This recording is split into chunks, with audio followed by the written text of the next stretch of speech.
You know, I thought I would rip this movie apart, but I loved it. There once was a man named Gol D Roger, who was king of the pirates. He had fame, power, and wealth beyond your wildest dreams. Before they hung him from the gallows, these were the final words he said. My fortune is yours for the taking, but you'll have to find it first. I left everything I own in one piece.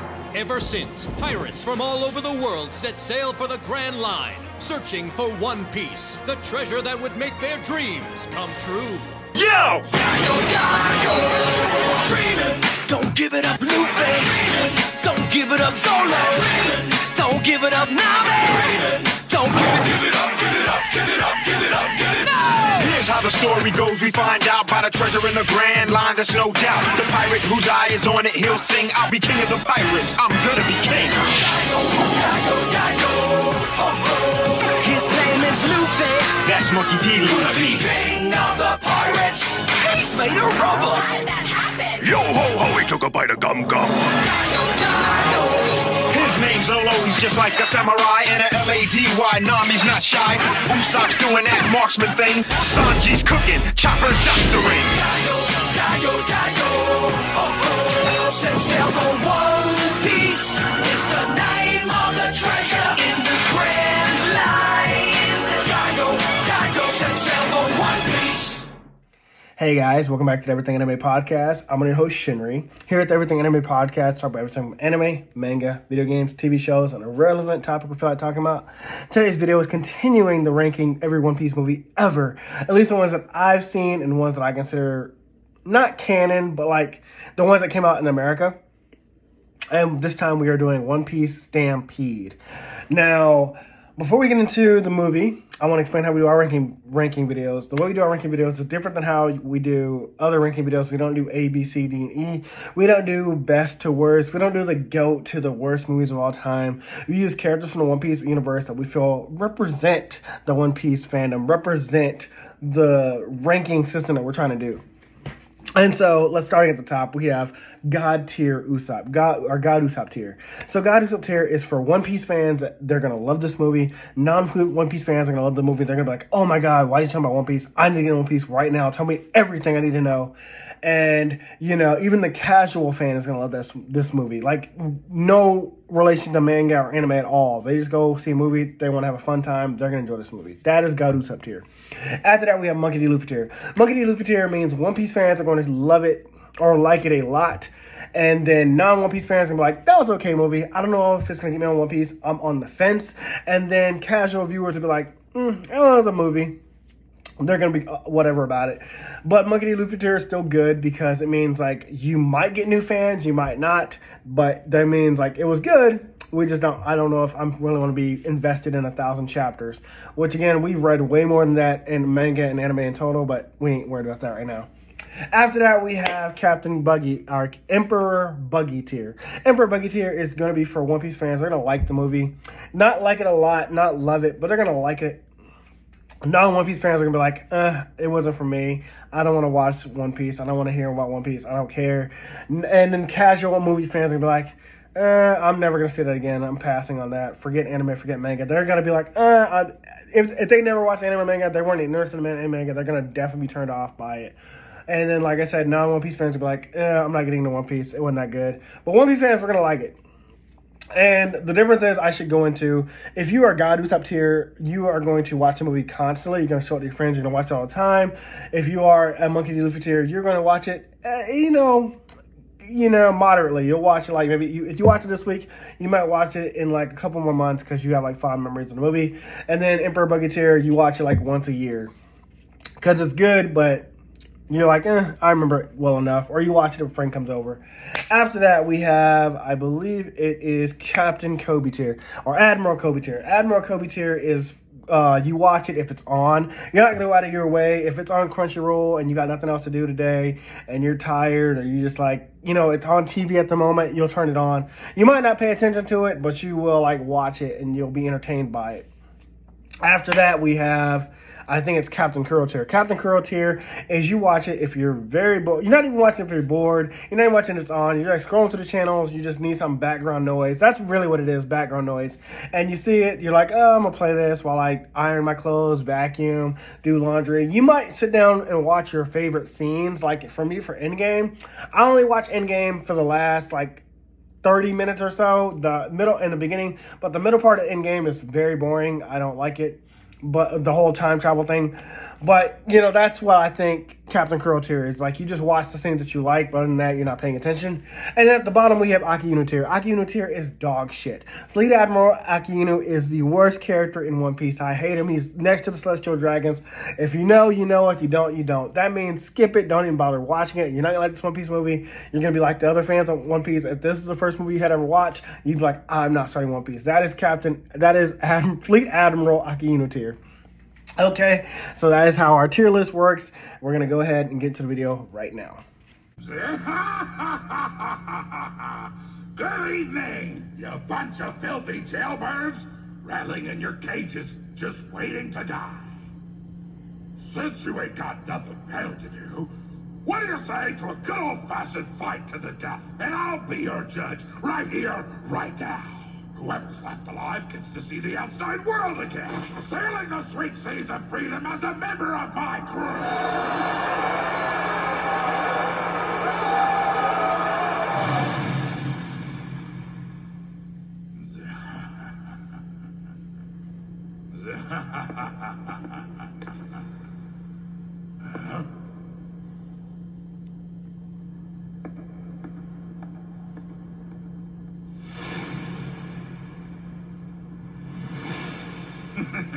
Take the others, but leave that one. So he's still alive, huh? The man they call the Demon Heir.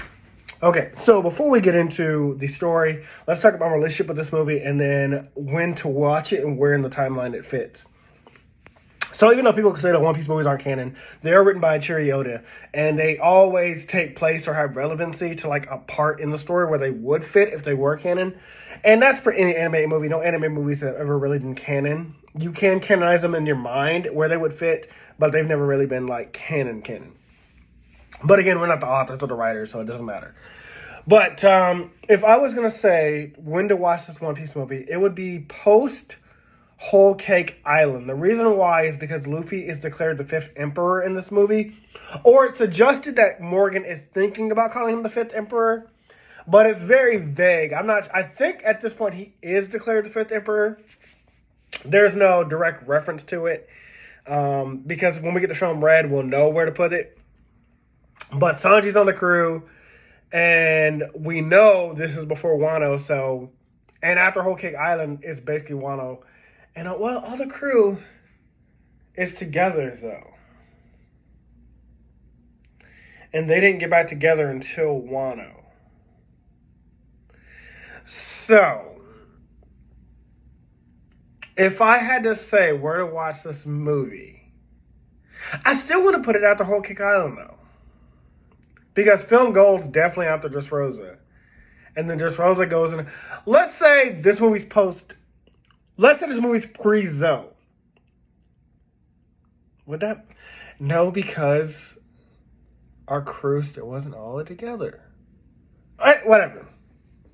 We're going to say watch it post Whole Cake Island. Regardless if the crew's all together or not. That's what I'm going to say watch it. So, my relationship with this movie, I saw it in theaters when it came out. And there were parts in this theater where people laughed at Usopp. But I'm going to talk about later why they shouldn't have laughed. Because I knew... One thing about Oda is... Usopp has been the liar since he joined the crew. But Usopp also... His lies have been coming to reality. Like, every story fib he's ever told has become the truth. Like, he's the leader of giants. The reason why he got the name God Usopp is because, like, you know... Well, these giants held him up and he defeated Sugar and freed the entire country. Usopp's lies are becoming real. So when Usopp does a certain thing in this movie, and I'm going to tell you when my theater laughed, I was like, Oda planting something. You planting seeds, Oda, and then it pays off later. I'm a God Usopp fan all the way. That's why we have God Usopp here at the top. And this movie, which I originally thought from my memories was going to be way lower on the tier list, is actually really high. And we're going to get to why in the end. So yeah, that's my Spitz movie. I saw it in theaters when it came out. And the theater laughed at Usopp because of a certain scene. But I know my boy Usopp. And let me just talk about it now. Because Usopp, there is a scene in here where Usopp says, like, you know, I'm a support character. I can't. I'll play the scene as well. There's a vault with chests inside the ship. Forget the other stuff that has to be Gol Roger's treasure. Cool. Got it. Right. You heard her. Grab that prize. Go help them, you little coward. Don't be a fool. Huh? I'm a sniper, remember? I'm here for support. Yep, coward. Well, basically, Usopp is like, so all these guys are like all the worst generation are running towards a treasure. They're trying to get their hands on a treasure Gol D Roger left behind. That's a part of the story that we're going to get to in a second. And the reason why they want to get their hands on this treasure is because it's going to lead them to the One Piece. This treasure is worth the One Piece. So all of them want to get to it. And they're all battling their way there. And Zoro is going to help Luffy. And I forget what the rest of the crew is doing. I think they're dealing with some of the other stuff. Well, yeah, I know what happens to them. We'll get into that in the story as well. But Luffy and Nami and Usopp are left on the ship, and Nami's like, "Go help them." And Usopp's like, "I'm a support. I'm a sniper. It's my job to support. It's not my job to be on the front lines." And she like makes fun of him, and I laughed at that part too. But it is true because it's gonna make sense later in the story. Usopp is the support. The sniper is the support. The sniper is always in the back, taking out enemies that like you can't handle. Just like Sanji said when he became Sogi King, he's like, I'm going to do what I can do, but I need you to do the only thing you can do. And that was to save Robin because Usopp's a sniper while Sanji took on the stronger guy. That's like when Usopp beat the fishman, Chew, when they were fighting to save Nami. Just like when Usopp faced Miss Groundhog's Day in number 4, which isn't really a hype fight, but it's the fact that Usopp made that speech. He's like, Chopper, because Chopper was afraid. Remember that? He was like, Chopper, the time you have to fight is when someone makes fun of your best friend's dream. Usopp is a goat. He's a goat he's in Film Red too, which is why I'm hyping up and I'm getting you prepped for what happens in Film Red. Usopp is God Usopp. I want you to know that there's a reason why he's God Usopp, and this movie proves that. But yeah, we'll probably cut that scene in there about like him talking about how he support in a second. But before that, let's talk about the villains of this movie.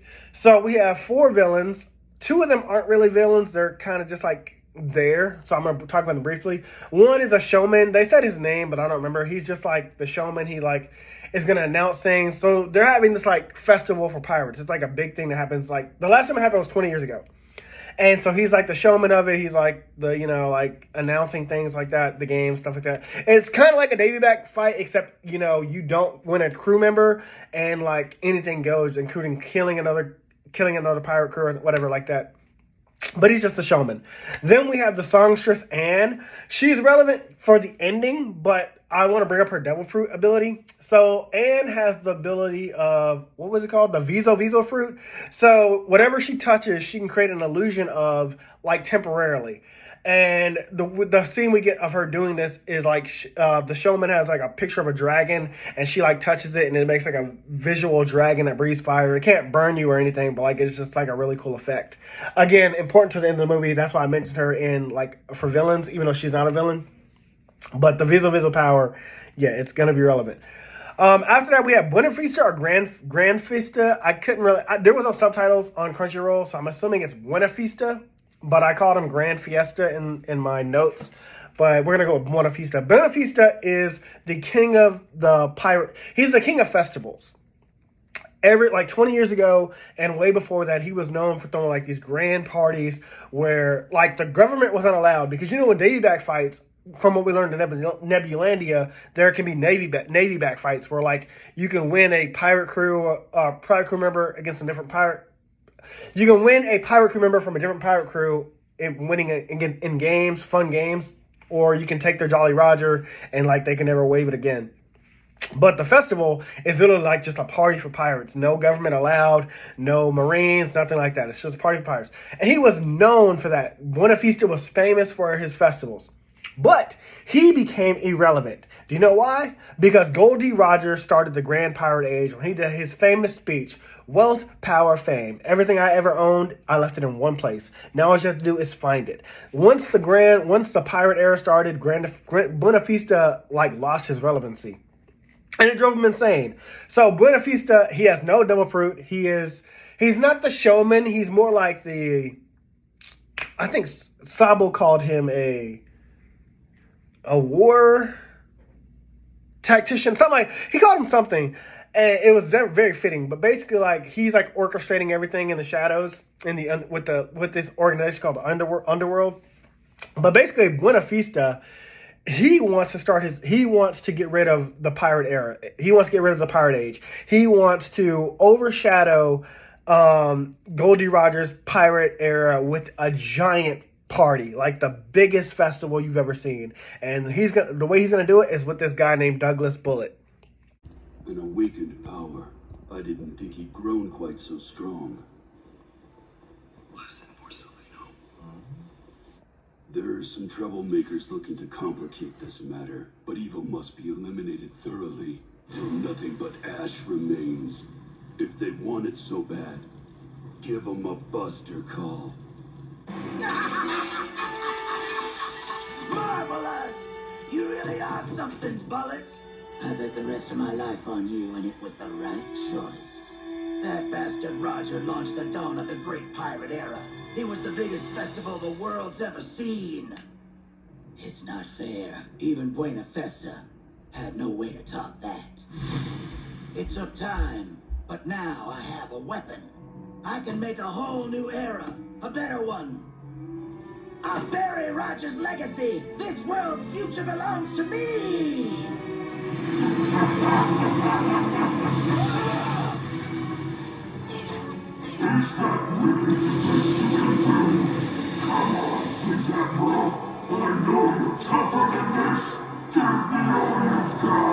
Then we're gonna get into Douglas Bullet in just a second.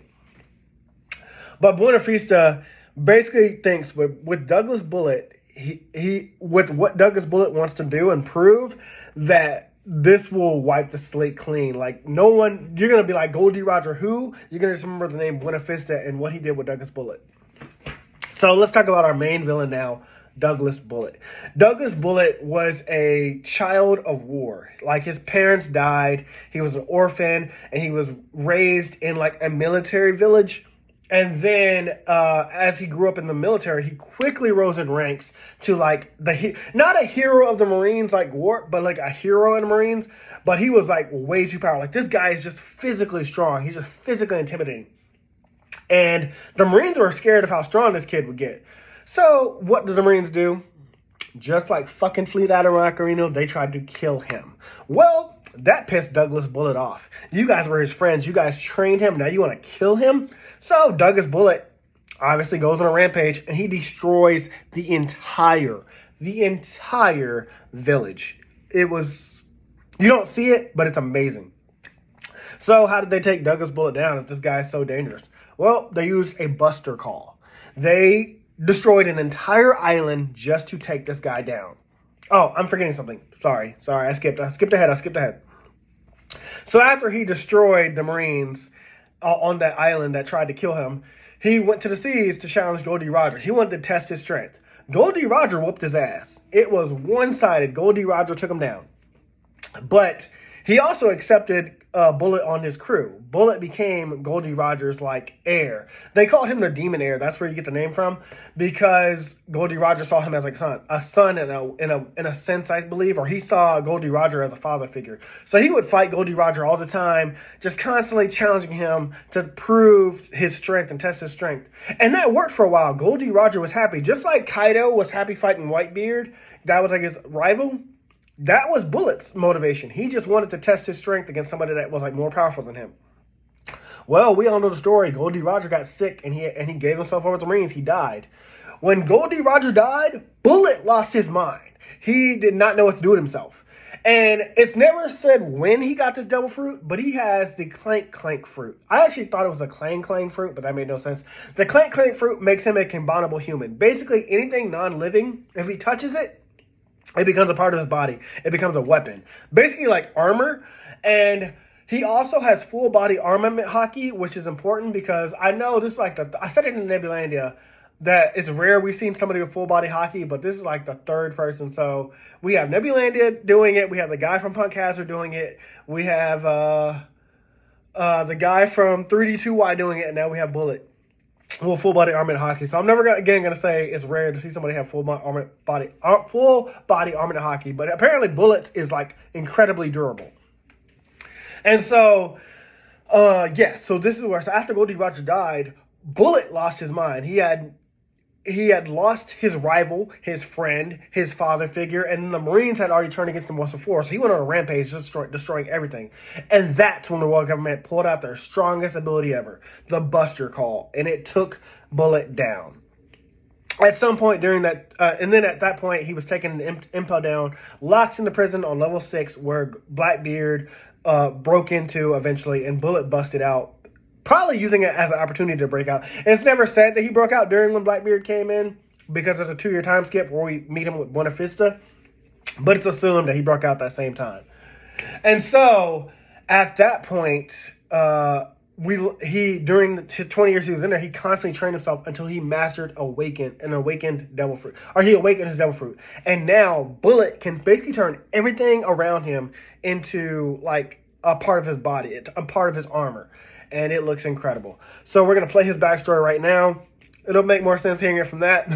And then we'll get into the story, or more about the story. Douglas Bullet is our main target. He was a war orphan born in the Grand Line's militarist nation, Galsburg. He served as a child soldier and quickly became recognized as a hero. However, his superiors grew fearful of his strength and tried to have him killed. Bullet, enraged by this, retaliated so fiercely that the entire nation was destroyed. After that, he took to the sea and challenged Gol Roger, apparently as a means of testing himself. Roger was victorious, and eventually Bullet joined his crew, at least for a time. Eventually, the Navy caught up to him, and the then Admiral Sengoku, along with...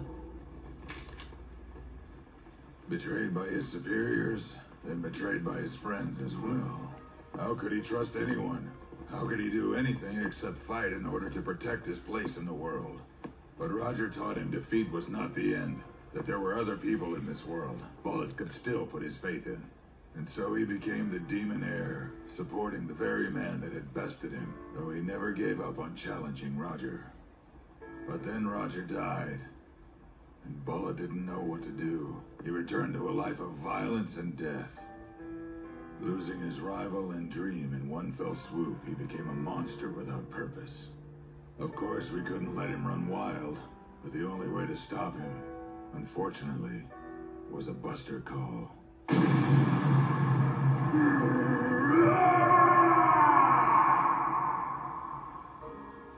We can't sympathize with him. He's trying to drag the world into a war. It's our job to stop that from happening. No, you're right. But the thought of spilling so much blood a second time, well, it doesn't put a smile on my face. I can't help but wonder, if Roger could stop him before, could another pirate like him come along and do the same?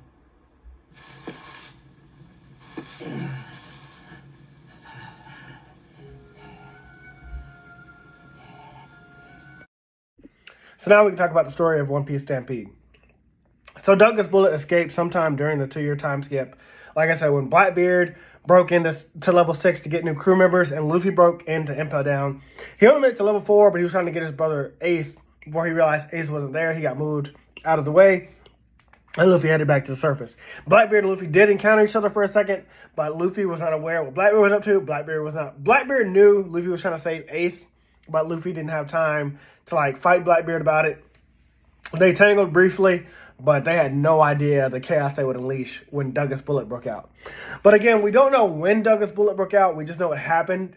It probably is relevant to that time.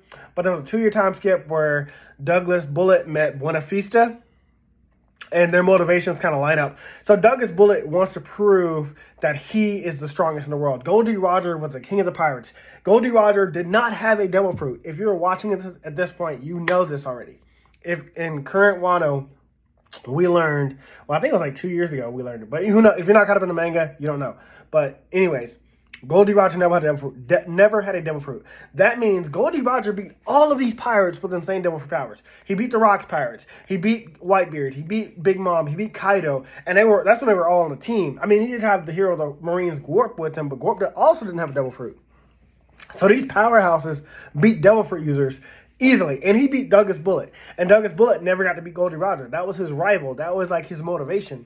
So with this new generation of pirates claiming like, oh, we're going to become the king of the pirates, Douglas Bullet's like, okay, after I beat you guys, I will prove to the world government and all of you, well, I'll prove to all you pirates that I'm stronger than you. But to prove to the world government he's stronger than them, Douglas Bullet wants them to unleash another Buster Call. Because they don't know about his awakened devil fruit. They don't know that now he can combine himself with everything.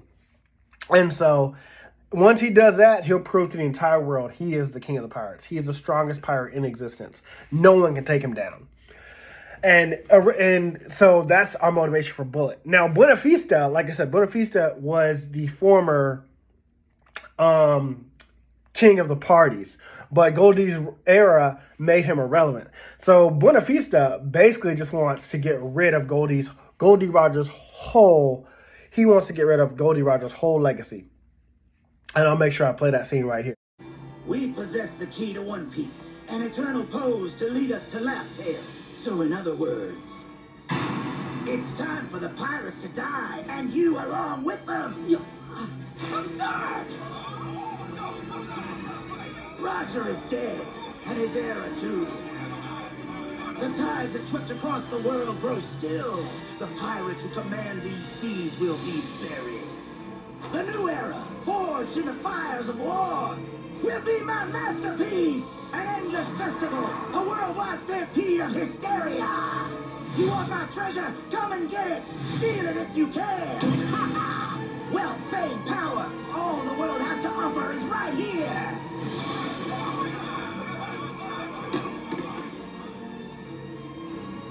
I promised hysteria, didn't I? And there you have it. Do you see this, Roger? It's the end of your dull little era of treasure hunting. I killed it. I surpassed you. The treasure's in plain sight.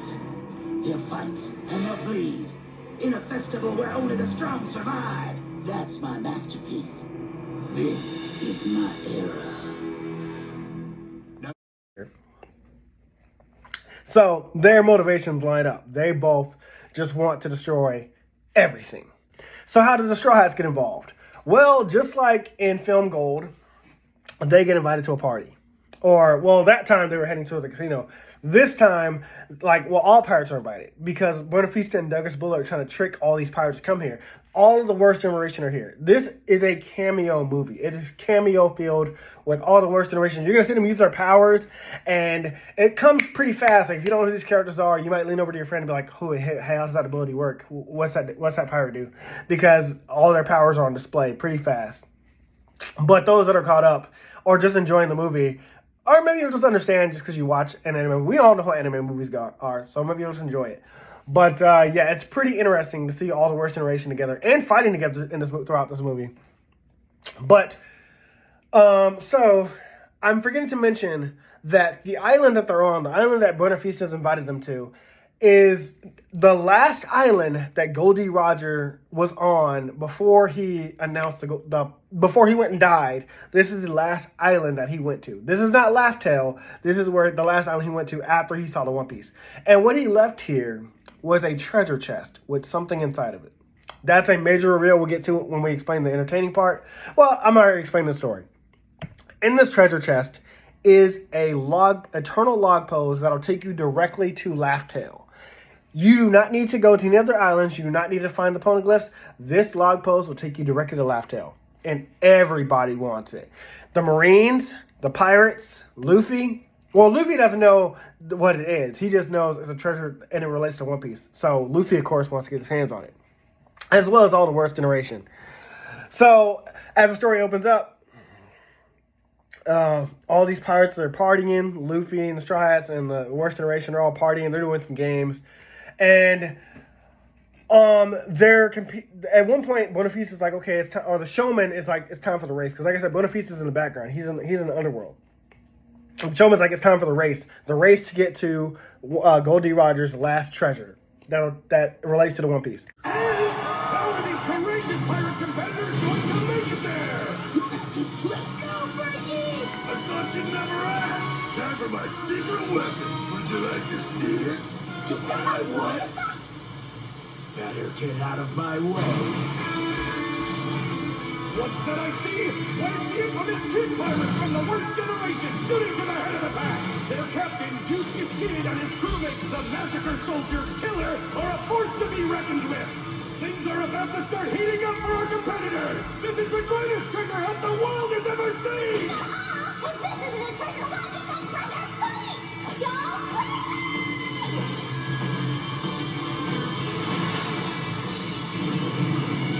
I'm surprised you're buying into this, kid. You expect me to lose? But Captain Kid's not the only one with his eyes on the prize in this battle. The all-air pirates are dreaming their way to the lead. And here's the captain, Roxanne of Food! Yo, what's the big hurry? Uh-oh! Better look out! The Drake pirates are coming in hot! The S Drake is taking no prisoners! Pillar Flag and the Sea Roar 2. Next up is the only female captain in the worst generation! Leading the global pirates, it's Bonnie the Glutton! Give me more pizza now! Oh, hey, what did you demo? Pardon me, young lady. I didn't see you there. The fallen love pirates have muscled their way in! And there's the captain! Uru!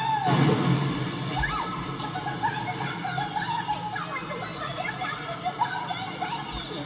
I got a whole stinking army. And the Hawkins pirates are right behind! Is he reading fortunes in the middle of a battle? And while they're all getting ready for this race, we get a glimpse of Trafalgar Law being chased by Buggy the Clown, which... Kicking your butts? How could you let this happen, you bunch of morons? Don't pin this on me. He was slacking I off. was with you the entire time! Less shifting blame and more searching. You're the one who's running security here. Indeed. Who could possibly be more dependable than me? Why, I'm a warlord of the sea, after all. A living legend known as the Genius Jester. The one and only Captain Buggy! We had 200 security pirates on the job. 10 against one annoying little rodent. Hey, if he escaped, search harder and be lousy about it. I knew this wouldn't be easy, but things are spinning out of control. That Straw Hat ship. You're mine now, Trafalgar Law! Boom! Shambles! He's gone. It's just hilarious. I think this is a movie that had confirmed that Buggy the Clown was a warlord. Because like I said, I think it was teased in 3D2 Wide, like the end of that newspaper, like how it had Buggy's face on it. I think that was where it teased that he was the warlord, one of the 7 warlords of the sea. But anyways, Alvida's here, Mr. Three's here, they're all chasing Trafalgar Law. And Trafalgar Law uses his room ability to teleport onto the Straw Hat ship to escape Buggy, Alvida, and Mr. Three, which I don't even know why he'd be running from them, because I feel like he could take down Buggy, Alvida, and Mr. Three. Maybe not all 3 at once, but they're not that strong. They're not. Although I love Buggy. Buggy stays relevant. I love Buggy. There's a lot of humor with Buggy in this movie. I love it. But he teleports onto the Straw Hat ships. And he basically tells them, like, look, something's going on here. They invited all of us here. There's a treasure here. And I know that they're up to something. Like, there's something more going on. So, because he wants to investigate, Robin, Sanji, Brooke, Chopper all go with him in this like submarine. It's a really funny, cute scene. And meanwhile, the rest of the Straw Hats go after the treasure itself. And this is where we get like this amazing scene of like all the worst generation clashing together. This just keeps getting better. This is it! The final stretch where the crew battle for the treasure begins!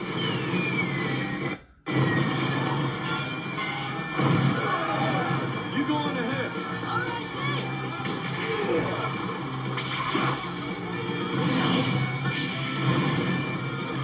Hope you're ready for a fight. Hello, Pirate Roger.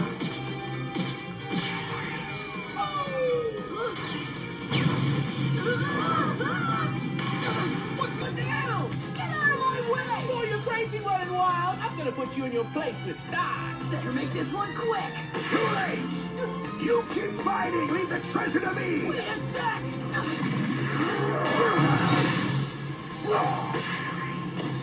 Don't want to play fair. This is a battle between pirates. There's no such thing as fair. All right then, no mercy.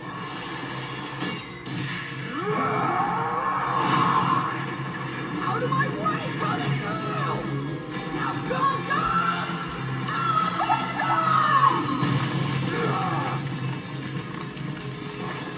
Hey, get back here! It's the strongest versus the strongest in a battle of captains! Who will lay claim? Who will lay claim to victory?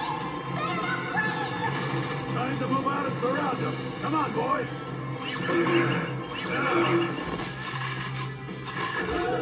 Move it, Chop!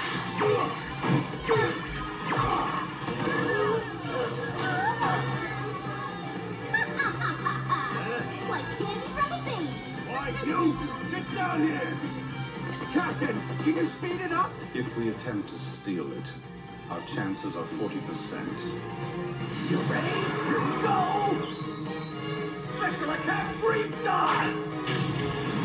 Impact wall! The Duval Tempo! Time for the Reiki Radical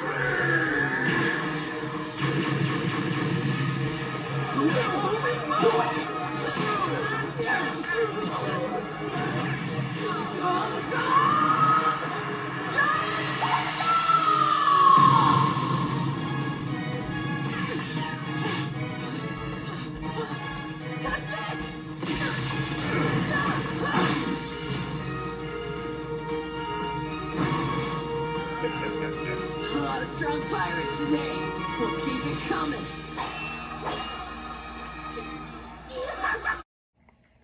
I'm gonna try to throw all those scenes in there too.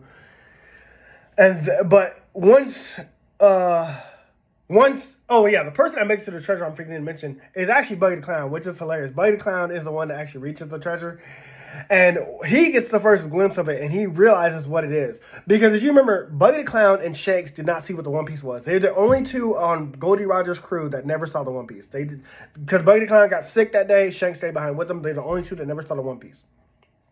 So Buggy is like, oh my God, is this real or is this a joke? That's when Douglas Bullet makes himself known, and he challenges all of them to a fight. And so the Worst Generation's like, okay, we ain't backing down. Let's do this. And the fight that happens, guys, is so incredible. I'm going to try to play some clips here. Damn it! What the hell was that? Kid, Yeah! This isn't funny. It can't be.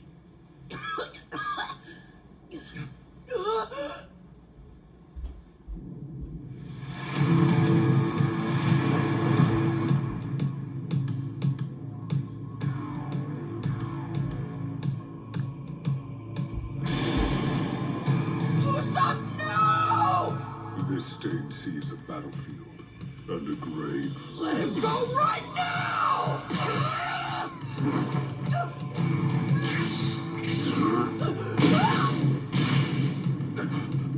Luffy! You bastard!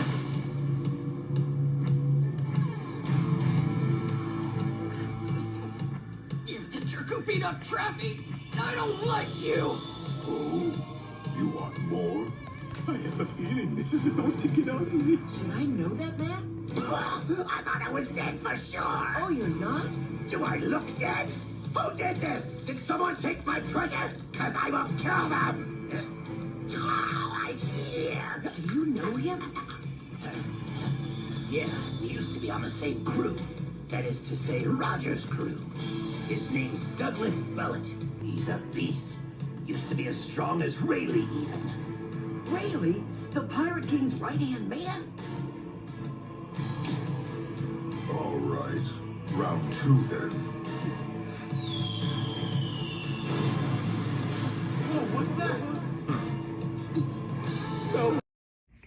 When we do forward back to, I'm going to call them Team B. There's a lot of split ups in this movie, but when we do flip back to what Trafalgar Law was investigating with Robin, Sanji, Chopper, Brooke, and Robin, Chopper. Let me check my notes. Robin, Chopper, Sanji, Brook. Yeah, when we do go back with them, we find out like there's a Buster Call being announced. And the only reason why the others don't know about this is because the person they gave the transponder spell, I think, at the beginning to Usopp, but Usopp gets taken out by Bullet. Because after Bullet shows up, Buggy is like knocked away, or Buggy like flees at the sight of Bullet, and Usopp gets his hand on the treasure. And the moment he realizes what it is, Bullet like knocks him out. And obviously that pisses Luffy off, and that's why our boy is like, hey, you're gonna back off my crew member. And Douglas Bullet's ideology is that if you rely on others to be strong, then you're weak. Like the only person that's strong is the person by himself. Because Bullet, like I said, he was betrayed by the Marines. They tried to kill him after they raised him and trained him. He was a military orphan. And then Gol D Roger, his rival, well, one, Roger split up his crew before he died, but then two, Roger died, period. That was Bullet's rival. And after Roger died, Bullet lost his mind because there was no one else. There was no one he could like test his power against. Like, he was like, there's no one else left that can fight me.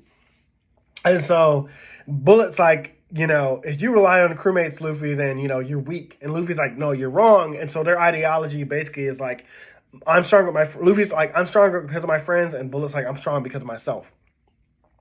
But yeah, Usopp is knocked out, so down below, the others can't tell them about the Buster Call. So this is when we split into like another set of teams. I think it's like Brook and Chopper. Sanji tells them to, well, they get attacked by Smoker. So, oh my God, this movie, it's a lot of chaos in this movie, but it's good because it all gets to a place that makes sense, but there's a lot of chaos in the movie. So G3, the two Marines, Smoker and Tashigi, have also snuck on this island, and they've mingled upon like the pirate festival, but like they're trying to blend in costumes. And Smoker wants to know what's going on too, because he's like, something's going on. Like, he suspects something's wrong too. And so, they know that Buena Vista and Bullet are out there somewhere, but the world government isn't talking about them for some reason. Like, they're not mentioning that Douglas Bullet broke out of Impel Down, and they're not mentioning Buena Vista's disappearance. So Smoker encounters Sanji, and there's like this really cool fight between the two of them that I thought was pretty epic. Like, Sanji being able to take on Smoker, pretty dope. Sanji takes on somebody else later in the movie that I thought was pretty dope too, but it's a pretty dope scene. Straw Hats, how do you know about this place? Let us answer before you attack, please. Careful, Brook. His weapon's made of sea prism stone. Can you blame me? Seems like half the pirates I fight have devil fruit powers. And since I can't throw all of you to the sea, this'll do. I can handle this on my own. Find Luffy and tell him the news. You're not going anywhere, you clown.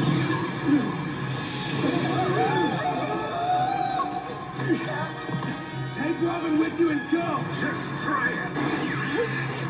Get away from her!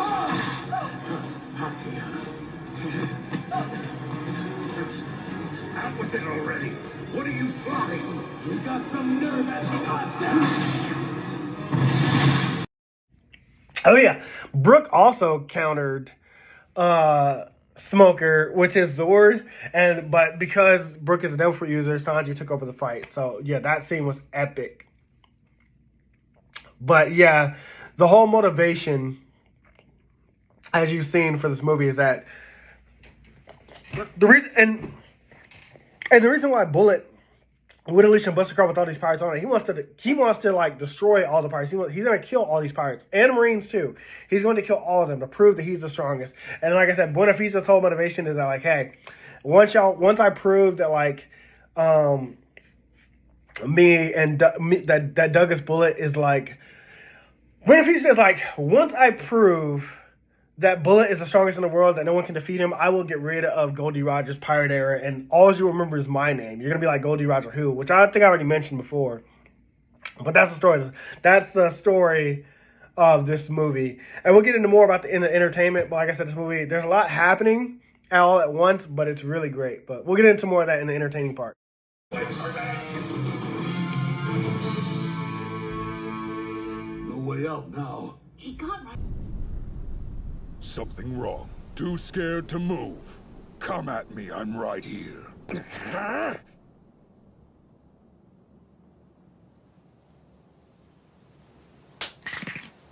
Don't worry about the rest of them.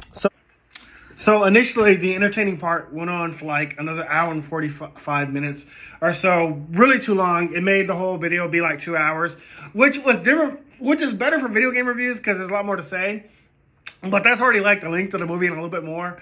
So I'm going to try to dumb down my notes. Although, to be fair, there were clips from the movie mixed in to explain what I was talking about, like the scenes. But I'm going to try to make it like shorter, like how One Piece Film Z was and One Piece, my film Strong World review was. So I've got a little bit of notes here, and the rest I'm trying to do from memory. So the energy class you just saw, I love that. It gave me like Dragon Ball Z vibes, where like, you know, you like can feel your opponent's ki, like their energy, and it tells you how strong they are. Or like in Bleach, you can sense somebody else's spiritual pressure. That's what it gave me, like when they're clashing Conqueror's Haki. Even though Bullets is way superior than Luffy's, because Luffy has that like strength that like I'm not gonna back down. It still obliterates, or not obliterate, it counters out Bullets' Haki. And you can see the rest of the Worst Generation are like terrified. They're like, holy shit, these guys are strong. Bullet looks scary as fuck. And Luffy's like, I don't give a crap. You hurt Usopp, let's go.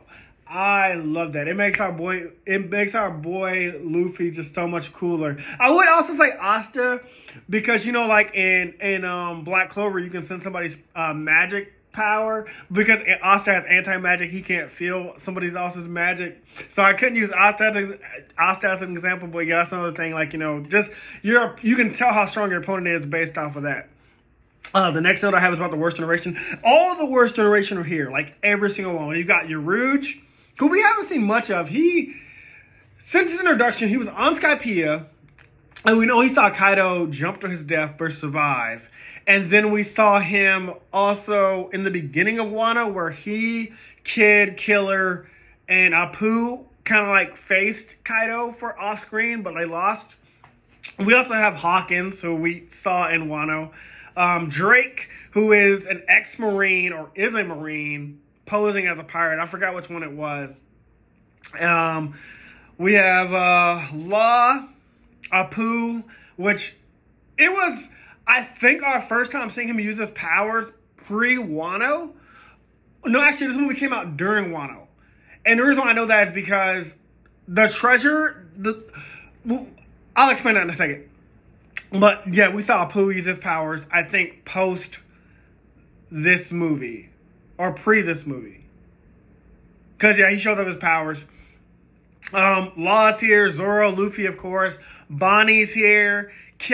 Eustace, Kid, Killer, and Capone. The 11 supernovas, the Worst Generation, are here. And they're all using their powers. So if you're not caught up in One Piece by Wano, you might be a little confused about like who they are and how their abilities work. But if you ask like a fan that's with you or a fan next to you, they'll explain it to you. But also on screen, you can kind of tell what their powers are just watching. And I think even if you're a non-One Piece fan, like seeing them use their abilities will be like, oh shit, this is kind of cool. I want to start watching One Piece. Sorry, that light's going out. It's pretty dumb. There's also a joke that Trafalgar Law makes to Luffy when they first team up together.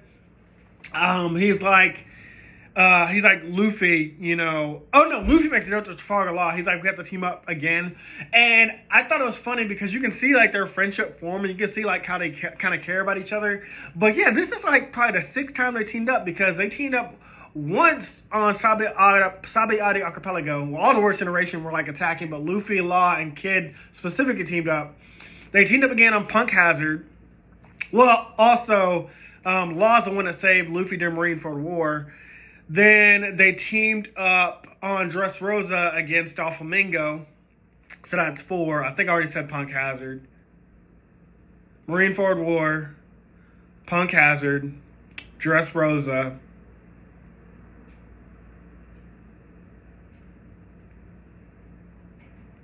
Marineford War. Let's go in order. Oh, Sabaody Archipelago. And then Wano.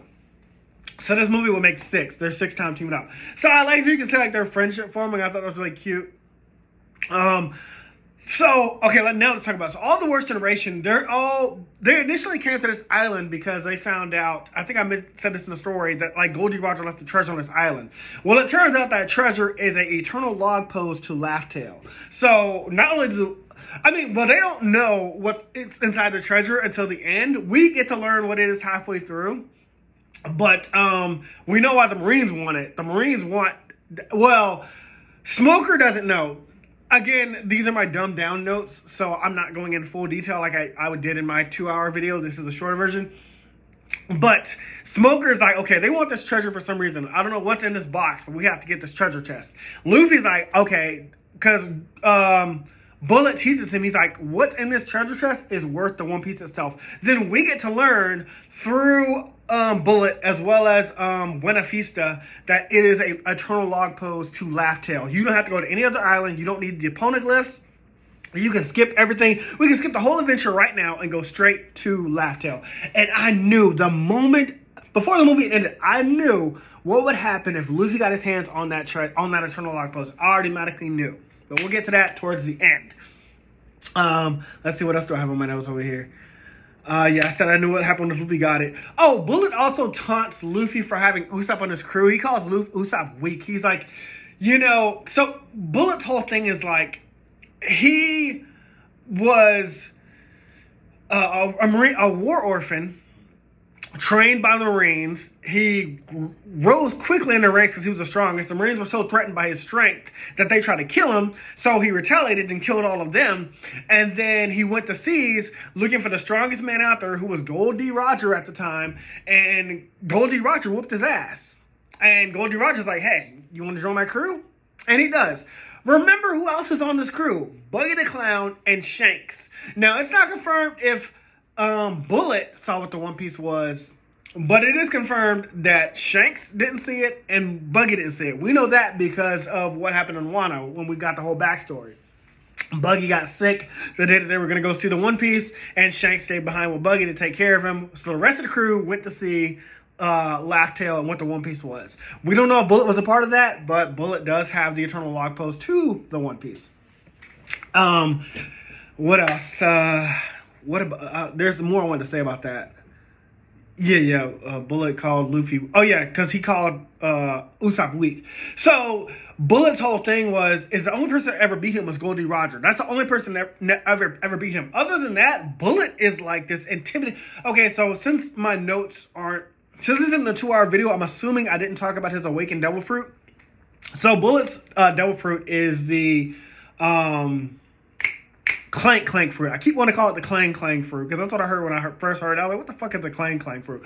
The clank fruit makes him a clank fruit, makes him a combinable human. Basically, anything that's non-living, he can add it to his body and like basically turn it into like a giant suit of armor. And on top of that armor, his whole body can go armament hockey. Now, again, I don't know if I said this earlier because I haven't gone back because, again, I didn't want to rewatch that. I'm adding to the video without watching the whole thing again to see what I didn't add. Well, basically, this is like the 4th time that someone has full-body armament hockey because I made this joke in, what was it? 3D2Y as well as Nebulandia. Well, 3D2Y came first. I was like, okay, this is the second person that has full body armor hockey because in Punk Hazard, that was the first time we ever saw that, like somebody having full body armor hockey. Then it happened in Nebulandia, and I was like, okay, this is the third person that has full body armor hockey. And then it happened again, I think, and what was that movie? Heart of Gold? I think he had full body armor hockey too. So basically, I'm going to stop saying that it's a surprise, or not many people have full body armament hockey, because apparently it's just becoming a natural thing now that we're in the new world, which is the new half of One Piece. You have the Grand Line, the New World, and that's where we're at. We're in the new world. So Bullet's whole thing is that like you're only strong by yourself. Gol D Roger died. And so he's like dead. He's no longer the strongest. And Whitebeard, who was also conventionally strong as well as Gol D Roger, he called Whitebeard weak for dying. Well, I mean, both of these men are dead. They both died. But Whitebeard died. He says Whitebeard died because he relied on family. He considered his crew like his sons and all that. So he relied too much on other people. He's like, you're only strong by yourself. And Luffy challenges that. He's like, no, you didn't get here by yourself, and I'm going to prove that to you. You're strong because of your friends. It's like friendship is my power, but we already learned from in his lobby that everybody on the crew is essential. Luffy is not a navigator. He cannot navigate the seas. Luffy is not a cook. He cannot cook the food. Or a chef. He can't cook food. Luffy's not a doctor. He can't heal himself. Luffy's not a marksman. He can't do what Usopp can do as a marksman. And that becomes relevant to the story later. And so my oh yeah, we're not there yet. We're not almost spoiled. We ain't there yet. But yeah, so their philosophies are like that. Luffy believes that friends are my power, not literally, but you know what I mean. And then Bullet's like, well, you're only strong by yourself. It doesn't matter. I'm going to prove that I'm the strongest in the world. And Bullet's whole motivation to prove that is by whooping the worst generation's ass. He's like, I'm going to kick all of y'all's asses. Y'all think y'all can go after the One Piece and become the King of Pirates? Okay, come fight me. And after I beat all your asses, y'all going to know that I'm the one. And then as far as Marines, he's relying on them to use a Buster Call, because that's originally how they took him down the first time. He's like, I'm going to show you what my awakened devil fruit. I can survive your Buster Call. That'll prove to the entire world that I am the strongest man alive, and there's no one that can stand up to me. That's his plan, which I think I already talked about, but again, I'm reiterating. Let's see. Yeah, the Marines want the log post because they know what it is. The Marines obviously want to destroy the One Piece. That's their whole motivation. They want to destroy the One Piece. But the reason why I don't think they use the Buster Call, because like there was no reason why they wouldn't just automatically use the Buster Call like on the island with all those pirates already there. There's no reason they wouldn't do that. The reason why they haven't, I believe, is because they want to get their hands on the log post themselves. Maybe they want to capture One Piece and destroy it, because obviously, like, you know, if they destroy the Eternal Log Post now, they can't find the One Piece themselves. But if they get their hands on the log post, then, you know, they can destroy the One Piece themselves. So they had Smoker infiltrate. They send in Rob Lucci. Rob Lucci makes a cameo again, just like he did in film Gold. Rob Lucci makes a cameo here as well. Sabo makes a cameo. Let's see. Who there's some other familiar Marine faces that you'll see. I'm gonna try to play this one clip really fast. This scene is just hilarious. I have to listen here. I really hope that this video doesn't get copyright blocked again. Or I don't know if it gets copyrighted. I hope it doesn't get blocked, because I want you guys to see this scene that made me laugh so much. So check this out. Starters, HQ is hiding the truth from us. It has to do with Roger's lost treasure. From what I've seen, depending on what it is, they may do something crazy. I see. You're acting on your own. Suck it, Marine! It's just so random how that Marine just that part's just like, suck it, Marine, and she like just hits him off screen. There is random humor like that throughout. Also, oh yeah, Django makes a cameo from Kuro Pirates. I love how, oh yeah, it's Django. He joined the Marines. We saw that in a cover story. But also, do you remember that pink-haired Marine from the Barati arc with Sanji? The one that was flirting with the girl and then Sanji kicked him in the face? He's also part of the Marines. Him and Django have teamed up. It's just like Oda, he can bring in a character that you think is not going to be important or like have played their part and are gone and pay them off later. Oda is a master of planning season paid off later. I love it. I love it so much. Let me see what other notes I have written down. Oh, I love that also. The two people that get to look at what the treasure is, they get to see what the Eternal Log Post is, but we don't. First is Buggy the Clown, and he knows what it is. And then secondly is Usopp. Before Bullet shows up and like makes himself known, Usopp gets to look at what it is, and he's like, oh my god. So we already had that expectation, like, oh my god, what the fuck is this? It is blowing Usopp's mind, it's blowing Buggy's mind. What is this thing that like is hidden? And when we got to see it, guys, the whole theater lost it. When we saw there was an Eternal Log Post to the left tail, we lost our minds. So some other jokes throughout the movie are like Buggy the Clown, after Bullet pops out, he like ends up in the water, but he makes it out somehow. I forgot how. And Buggy's like, oh my god, I thought I was gonna die. And then Alvida, who, if you don't know by this point, has joined up with Buggy the Clown. Well, you probably know that from the One Piece live action, as well as like she joined since Logtown. But like Mr. 3, Alvida, and then like his two, the Lion Tamer and the guy on the unicycle is with them. And Alvida's like, with a serious face, you didn't die? And it's just the way she said it with a straight face, like they don't give a fuck about Buggy. It's just so funny. I loved it. But through Buggy, we learned just how dangerous Bullet is. Like Buggy's like, I was on a crew with that guy. And I can tell you right now, Gol D Roger was the only man that could stop him. If he's here, we got to bounce. And that already gives you like a gauge of how strong like Bullet is. Like we saw the Conqueror's hockey clash, but like, you know, Buggy's like, hey, look, Gol D Roger's the only man that can take this guy down. We got to go. So it already gives us like a warning. Crocodile's in this movie. He teams up with Trafalgar Law as well as the rest of them at the end. This movie's filled with it is a cameo fest movie. It is amazing. Let me see. Oh, another joke is so while Luffy and the Worst Generation take on Bullet, like I said, the Marines have surrounded the island to do a buster call. So Nami and Frankie, who are on the ship, Nami's like, hey, Zoro, come help us with the Marines on the shore while, you know, Luffy handles everything here. And Luffy tells Zoro, like, don't worry, I got this. And Zoro has complete faith in Luffy, just like Usopp. So Zoro heads to the shore. And as he's going there, he's heading the wrong way. And Nami's like, Zoro, wrong way. And he makes it like, don't sound. It's just, because we know Zoro doesn't have a sense of direction, but it's just, I love that these things like keep paying off. Like the characters' personalities and traits remain the same. Oh, and guys, Zoro takes on Fujitora in a really amazing scene.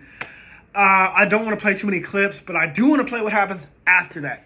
So later in the movie, the Marines are like falling back. They're like, hey, when it's time to do the buster call, they're calling all the Marines back. So Fujitora, because he knows he can't just like walk away from Zoro, he's like, okay, I'm going to do it with a gift. This man brings down a meteor, a literal meteor, not like the pile of junk and trash from just Rosa meteor. This is an actual meteor, and this is an amazing show. Don't tell. I posted this on TikTok, which not many people understood what I was trying to say, which I don't know why. If you know what show don't tell is, it's even in the name. It's when you can display something about the character outright saying it. So Fujitora summons this meteor. And it's falling towards Earth, and all the pirates are panicking. They're all afraid. And Zoro, I'm forgetting to mention, well, let me mention it in a second. Zoro jumps at the meteor. He does 3,000 whirls and cuts the meteor in half. I thought that was insane. But the meteor is still crashing. Now you just have two halves of meteor crap coming towards Earth. And before the meteor hits Earth, because Zoro's like, oh crap, I don't have enough time to cut this again. Mihawk slashes that thing with one swing of his sword, 2 pieces. 2 literal pieces. He doesn't say a word to Zoro. They share eye contact, and then Mihawk's like, okay, I've done enough. I'm leaving. That is an amazing show, don't tell. We know Mihawk is beyond Zoro, but that is how you that's how you show it without saying it. Mihawk didn't outright say, Zoro, you still got a long way to go. He showed him. He is like, yeah, you got nothing on me still. You're strong. You cut that meteor in half, but you got nothing on me. I want to play that scene if I can.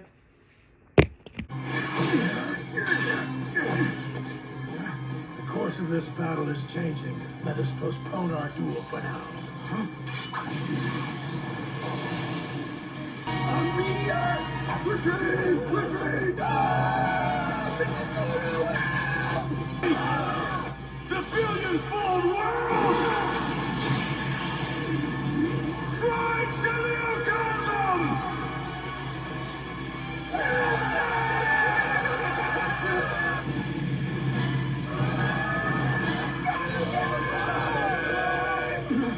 No time.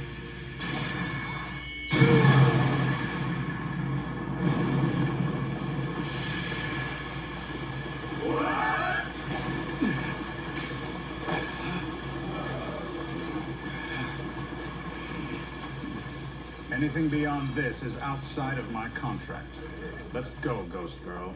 Since when do I answer to you? And next time you slice up a meteor, warn me first. Now, again, I don't want to make this video too long because the original video was 2 hours long and it got blocked. So I'm just going to try to talk about some other important parts that happen. So basically, we get a team up between... so the 7 warlords came, although we only get to see, like, I think 4 of them. Because at the time, it was Buggy the Clown, Boa Hancock, I think Trafalgar Law, Hawkeye Mihawk, the Egghead guy. They say Blackbeard, but I'm pretty sure Blackbeard renounced himself at that point. And then I think Gecko Moria. But Gecko Moria also possibly died. But it's very vague who the 7 warlords were at the time. But I know confirmed in the movie is Buggy the Clown, Boa Hancock, Trafalgar Law, Hawkeye Mihawk in the movie. There's 4 of them in the movie for sure. So the Marines also called in the Warlords to try to take down Bullet, because that's the Marines' like other option next to the Buster Call. They rely on the 7 Warlords to take down like pirates or enemies that they can't handle. And when Boa Hancock shows up, she makes this like hilarious announcement. They're like, "Boa, you can't help," because Mihawk already left. Mihawk left after the whole like cutting the meteorite thing. But she's basically like, "Don't tell me what to do. Where's Luffy? Luffy's the only one I care about." And I'm gonna add one more hilarious scene if I can. Whenever she thinks she found Luffy, but she finds Buggy the Clown and she pulls on his nose. And then when she pulls him out, she's like, "Get off me, you cretin. Like, you fucking creep." It was comedy gold. Where are you, Luffy? There has to be some sort of clue. It's his red shirt. Luffy, are you in there? I'll rescue you. Be brave. Huh? Don't touch me, you cur! Okay, let me not push my luck with the Toei animation masters. So anyways, there are some later funny scenes with Boa Hancock as well. But anyways, they all team up. It's, well, what we get to see, or on the surface, it's Sabo, Smoker, Luffy, Boa Hancock, and Buggy the Clown. No, there should be 6. Trafalgar Law, Buggy, Boa, Smoker, Sabo, and I think it's anyways, they all team up. And it was just amazing to see, because I was like, could you ever imagine these guys teaming up, all 6 of them? And then in the background is Crocodile, who's like forming a plan with Trafalgar Law. And I won't show the way they take down Bullet, but it's done in a really creative way. And the ending gives you this like Luffy versus Admiral Zephyr from Film Z kind of ending. But I'm also forgetting to mention, because, oh my god, this is a part I want to really gush about. This part about Usopp, about like how I was mentioning earlier, how like Usopp is like support, like he supports Luffy. So this is probably the last thing I'll talk about. Then we'll get specifically to the ending of the movie. But so, at one point, all the worst generations taken down, except for Luffy. Luffy's the last man standing. Him and Bullet start fisticuffing. And if there wasn't an hour of the movie left, you would believe that's the end of the movie. Because like Luffy, they kind of tie each other with like a fist, like Luffy punches him this way and he goes flying, and Bullet punches him this way, he goes flying. You would believe that's the end of it. And Luffy's like down. He's like breathing hard. You can see he's sweating. But you would think Bullet would be defeated, but you know Bullet hasn't used his devil fruit. We haven't seen Bullet use his devil fruit yet, so you know there's still more to come. But anyways, whenever he does reveal his devil fruit, he like combines with his ship. His ship is filled with various weapons, and this is his first part of armor. This isn't even his armament haki yet. This is just his first armor, and he's about to crush Luffy, who's down, and Usopp still shows up and he starts shooting these seeds at the armor. And Bullet makes fun of him because it does nothing to the armor except for one thing. It like crushes a single hand. And my theater laughed. And I said, I don't know, they laugh at Usopp. I said, Oda, you planning something. You've been planning something. Every time Usopp does something, he like is always like surprising us. He beat the Fishman Shoe. He saved saved Robin and Sogi King. He fought Luffy. He didn't beat Luffy. It was like Batman vs Superman, and Superman was actually trying because Luffy was Superman and Usopp was Batman. And if Superman really wanted to, he could kick Batman's ass easily. And that's what that was. You know, he beat Mr. Four and Miss Groundhog's Day, which wasn't really a major thing, but that speech Usopp said back then, which I'm not going to play another clip because I don't want to get demonetized. The video blocked. I don't care about getting demonetized. Getting the video blocked. But he was basically like, Chopper, the one time a man is supposed to fight is when someone makes fun of his best friend's dream. I loved that. That speech moved me so much to hear Usopp say that, because Zoro might be Luffy's right hand, but Usopp believes in Luffy more than anybody else on the crew. That is hands down. Usopp was still conscious during Strong World when the rest of the crew was knocked out. Usopp he's God Usopp. He was held up by the giants. Every time Usopp shows up, he is related to giants. Anytime a giant's on screen, Usopp is going to be there. Usopp's going to talk to that giant. And so in this movie, when Usopp's beaten up and bruised and protecting Luffy, you know, he's still his ass is still kicked and it's off screen, and that's what made the theater laugh. But I knew Oda was planning something, because towards the end of the movie, whenever like they all teamed up except for Usopp, because Usopp's down again. Well, I'm forgetting to mention something. Again, this is because it's not a 2-hour video and I can't do all the clips. But Usopp is carrying Luffy later in the movie as Bullet goes on his rampage, and Usopp's telling one of his fibs. He's like, Luffy, did you see that? I scared him away. He ran away from me. So it's okay. We can leave now. We can leave this island. We can come back and fight him later. Yes, Usopp, his cowardice does come out at times like that. But you also know Usopp is that dude. He is always that dude. He took down Perona. He took down Sugar. That's more accomplishment from Usopp. I forgot. He has Observation Haki. We have Observation Haki Usopp confirmed. Oh, God. And wait till we talk about Film Red. I think I already said that in my video about Usopp, but when we talk about it again in more detail. But yeah, Usopp's trying to give Luffy that speech like, hey, let's go. And he eventually falls down. He's like weak and tired. And that's him. Or no, this building starts falling towards him. But he's saved by Brook and Chopper, which is a very cute scene. And they... Oh, God, this was another... I wish I could play this scene. I really want to. I want to play this scene for you guys. Okay, maybe this will be the last one I sneak in there.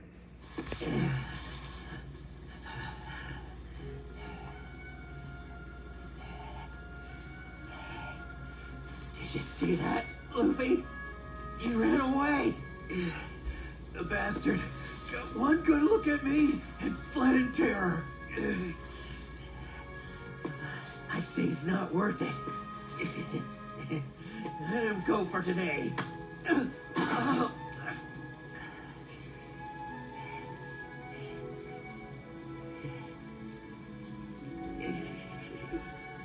Please, Luffy, don't die. You gotta stand up again. It can't end here.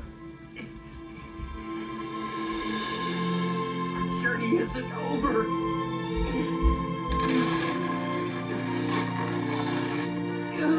You think I'm giving up? Not a chance. I won't rest until the day that Luffy becomes king of the pirates.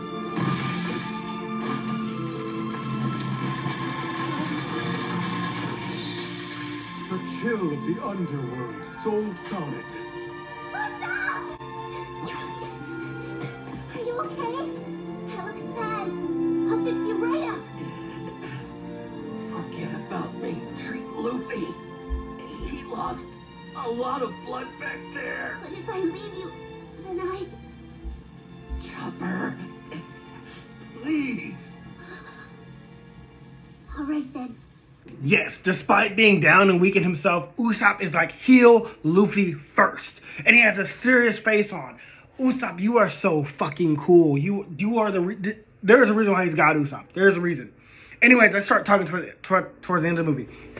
So their major plan is the only way to take down Bullet is to chip away at his armor. Seems pretty simple. That's even what, like, I think Smoker says, like, that's your plan, to chip away at his armor. But really, there's more to it. So when you chip away Bullet's armor, because it's made of armament hockey, one, it's really durable.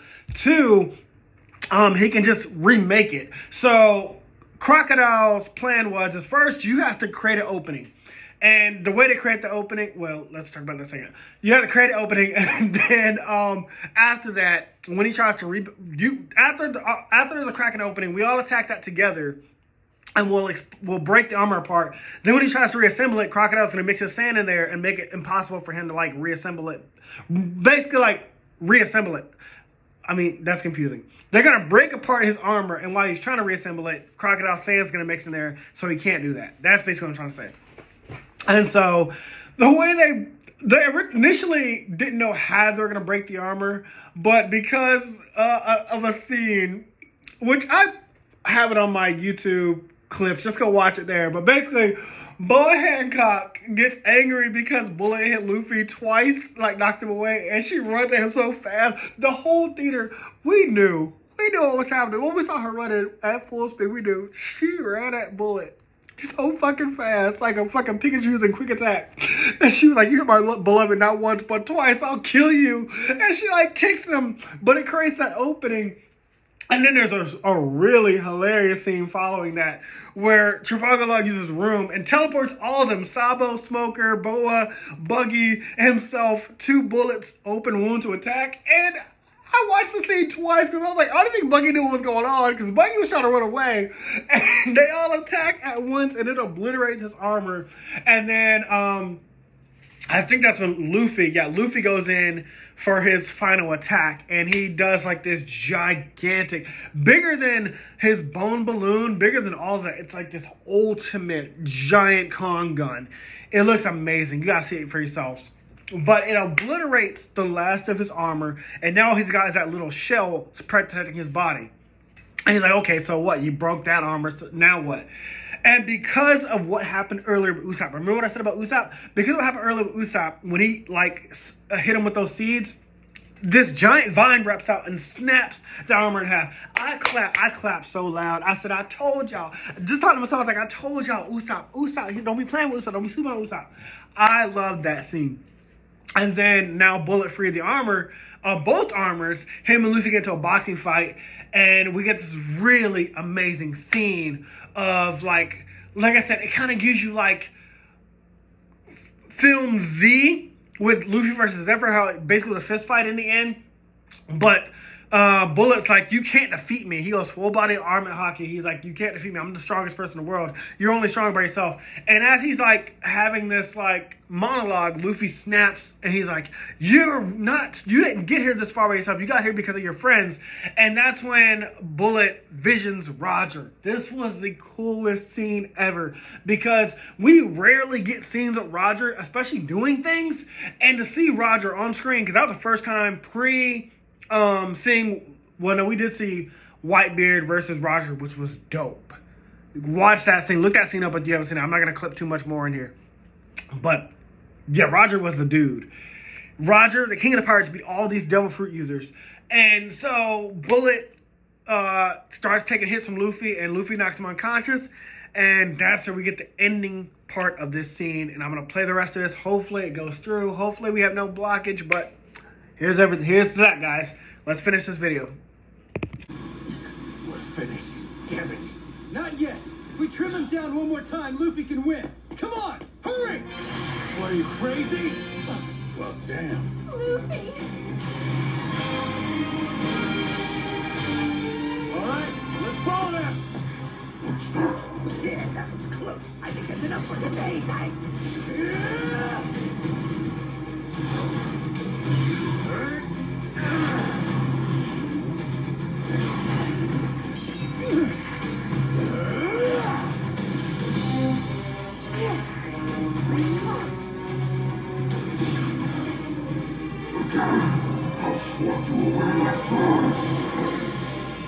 How about this then?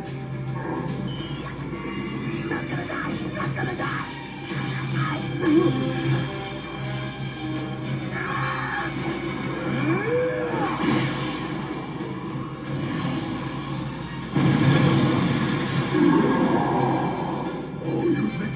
But they all decide, like, okay, we're going to charge at Bullet one more time. We're going to break through his armor, and then Luffy's going to finish him off. So they're all running at him, except Buggy, who's trying to run away, or he's like unaware or something like that. But anyways, Law uses room, and then all of a sudden, like, they're all there, including Buggy, who doesn't even know that he was. I don't think Buggy was even aware that he was going to be there. But they all like attack, and like I think Buggy was just like thrown in there. I had to look again to see if he attacked, but it is a very dope scene when they all attack together against Bullet and obliterate the armor open. And still, despite this major blow, Bullet is not taken down. Not until Luffy delivers that giant con gun fist. But what makes the scene amazing, what makes the scene so much better, is what happens later. What happens next? Do you remember the seeds I talked about planted by Oda with Usopp firing those seeds? It's literal. It is a literal thing. So, remember this previous moment, everybody laughed at Usopp, but I knew something was going to go on. That's when you get this dope scene. What now, genius? I didn't think that he'd still be able to move.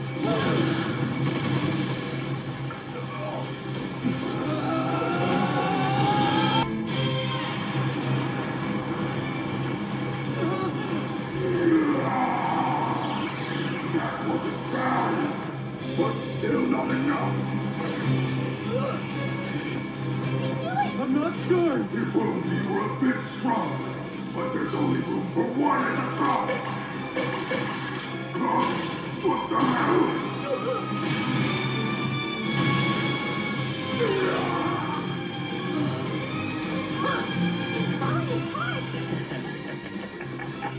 Special green star snake fireworks. They're set off by a strong impact. Snipers are here for support after all. Who's laughing now? When I tell you, I clapped and cheered so hard for Usopp.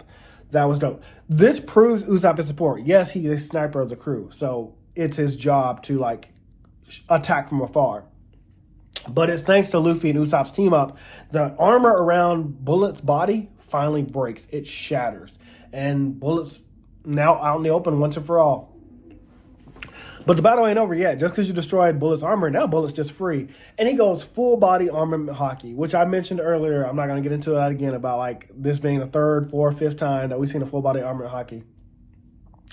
But Luffy and Bullet go to box. And while they're doing that, Rob, Lucci, and Crocodile go after the Eternal Log Pose that fell on the ground. Like, Bullet dropped it when his armor exploded. So then we get this cool scene. Took long enough.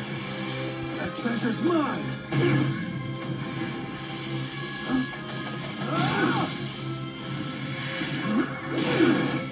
Out of the way. That belongs to Luffy. Zoro taking on Crocodile, Rob Lucci taking on Sanji. God, oh my God, the nerdgasm. It's fucking incredible to see such cool scenes, guys. It's so incredible. But the true battle begins between, is it stronger to be by yourself, which is Bullet's whole thing, or is it better to rely on your friends, which is Luffy's whole thing? And we have seen both sides. Well, in the middle of the battle, I'm just going to play this cool, amazing scene. Your friends?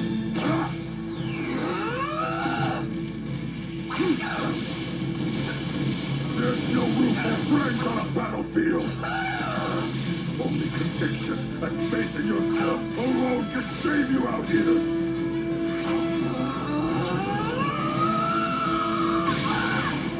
And that's why you'll never defeat me!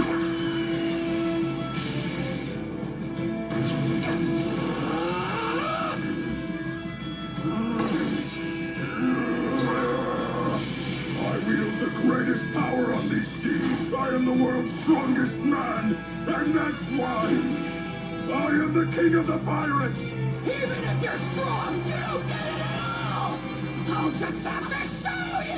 I'm gonna bury you, boy! Good King Kong! Here stands Star! Strike!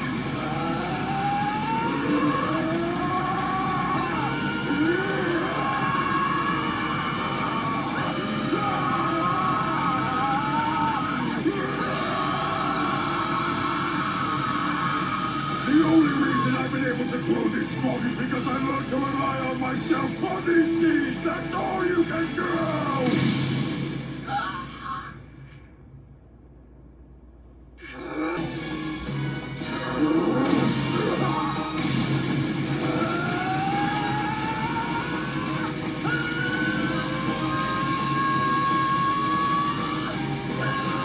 Luffy was right. Gol D Roger, we got this really dope scene. It is so fucking cool to see Gol D Roger. Like, we didn't see Gol D Roger fight. Not like we did in Wano, which I'm going to play. There you are!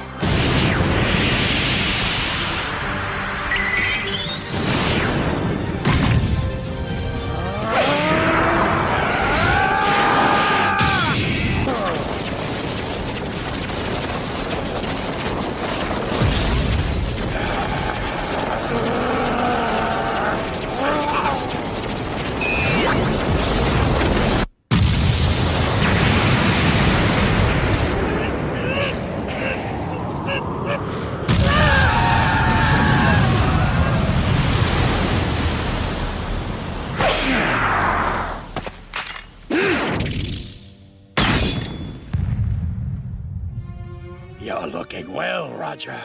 Good to see you. How many years has it been, Newgate?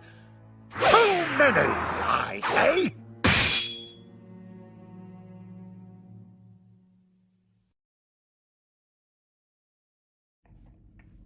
Remember, Gol D Roger didn't have a devil fruit. He took on Whitebeard without a devil fruit. He took on all of these pirates without a devil fruit.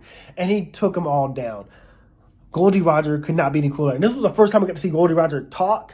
Well, not talk, but like see him like in action in a way. And it blew my mind in the theaters. And then I just love that like it mirrors, this is the second part where I said it mirrors Film Z, where like Luffy and Zephyr had like gotten to a fist fight, just like doxing it out. I love that Luffy took Bullet down with just like his sheer determination. It was so dope. And once Bullet goes down, Luffy becomes in possession of the Eternal Log Pose. And that's when what happens. What I said I knew would happen, happens. Luffy? Are you alright? Well, I got treasure. So, I guess we won the game. What is this box? It's the Pirate King's treasure. How did I know that Luffy would break the Eternal Log Pose whenever he first got his hands on it? Because of... Hey, old guy! I've got a question of my own! The treasure Roger talked about! The legendary One Piece! Tell me, is it really... That's enough!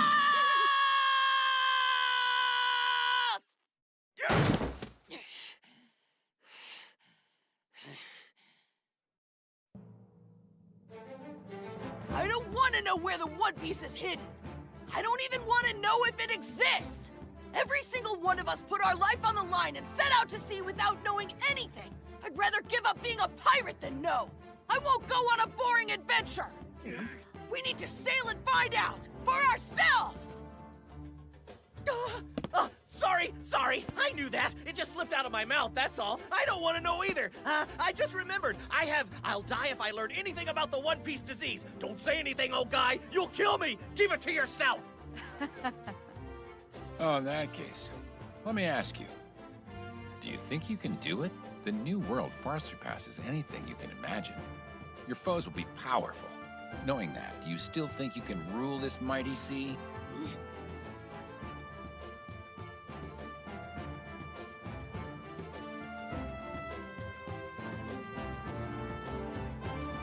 What? I don't want to rule anything. Being king of the pirates is about being more free than anyone. Huh?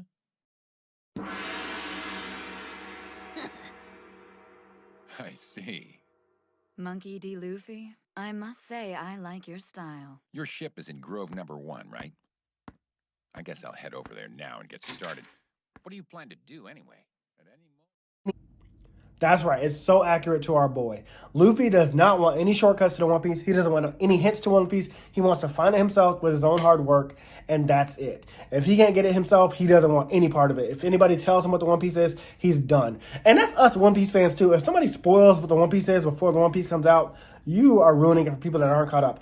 I will talk about what the One Piece is when it comes out, but I will do like a 15-second delay before I talk about what it is. I will not put it in the video. I will not put it in the title.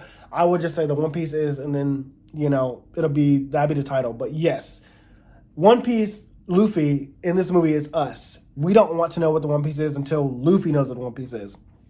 We don't want no heads up, no shortcuts, no nothing. We want to enjoy the ride. That's Luffy's whole motivation, is enjoying the ride. And so, with Buenafista taken down, all the stuff is, well, with Bullet taken down, all the stuff is Buenafista, which Sabo takes down in one punch. Like, he's like, yeah, you're nothing without Bullet protecting you, and so we're gonna take you down. But with that, the Buster Call is called off because the Marines are like, okay, well, the One Piece or the log pose is destroyed, but hey, we still got to kill those pirates or capture or take down those pirates. And let me check. Is this the last? Because this is the last of my notes. Oh yeah, the Marines began unleashing fire on them and attacking them. And that's when we get probably my second favorite ending of all time to any One Piece movie. We are going to end it with this clip, and then we're going to move on to the ranking. Robin found a way out, but this is a real mess. Till we break through? They're gonna start the Buster Call any second now.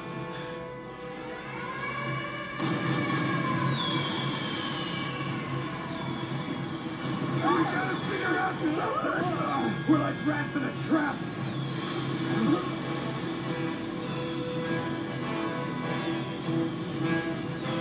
I called in for the whole fleet, you hear me? I'm sinking every last one! All of you stay out of my way!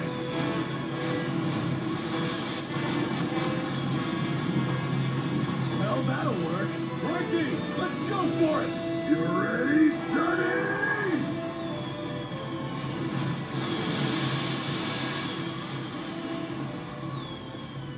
Quick favor.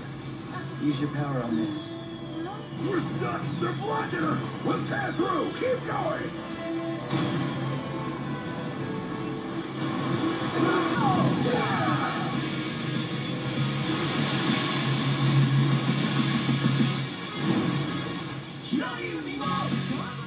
So now it's time to decide, where does One Piece film Stampede, I almost said Red, go on our One Piece ranking list?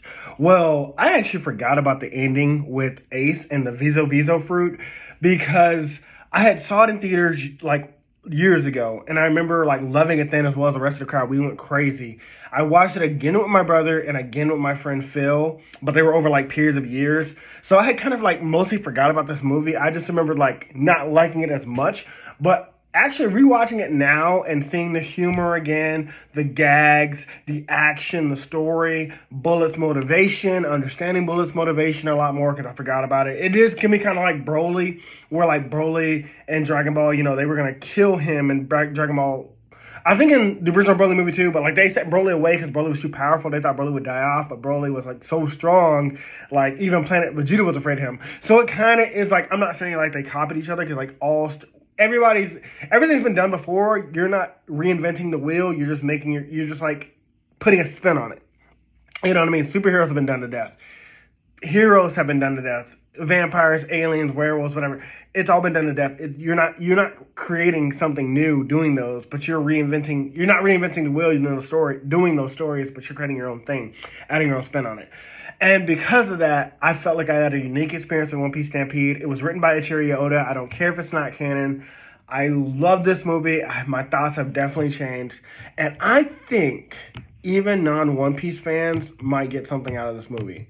I think it deserves a spot at God Usopp tier. The reason why, like I said, is because the action, the humor's there. They might get confused about the powers and abilities, but maybe that'll get them more intrigued. They'll be like, oh my god, how does that power work? That guy turned into a dinosaur. She can turn people into babies and old men. That guy is a castle? What's up with that? And people come out of his body. You know, I think it raises questions to non-One Piece fans, but it's also exciting and adventurous. And like I said, Bullet's motivation, the story, I think One Piece fans are going to love it. I think that's why it got a theatrical release, whereas like the rest of these didn't. Like if you notice so far, everything on God Usopp tier has got a theatrical release, and I think it's because it is a theater kind of experience. So that's where we're going to leave it at that. There's only one movie left, One Piece Film Red. I will be condensing a video to make this even shorter, but we'll see because you know, these are quite long videos. I didn't expect them to be this long, but I am like basically when I'm trying to talk about what's entertaining, I go through the movie to like get to the parts that I thought were really entertaining in my notes and things like that. So that's why the videos are that long. And I did plan to do more Halloween themed stuff during Spooktober, but it just didn't work out. Either way, we'll get to One Piece Film Red eventually. This channel might go on a small break. I'll see what I can do between now and February. I got a lot going on outside. And this isn't my full-time job. I just kind of do this for fun. So, yeah, we'll see where we end up. But for now, that's all, guys. See you in the next video.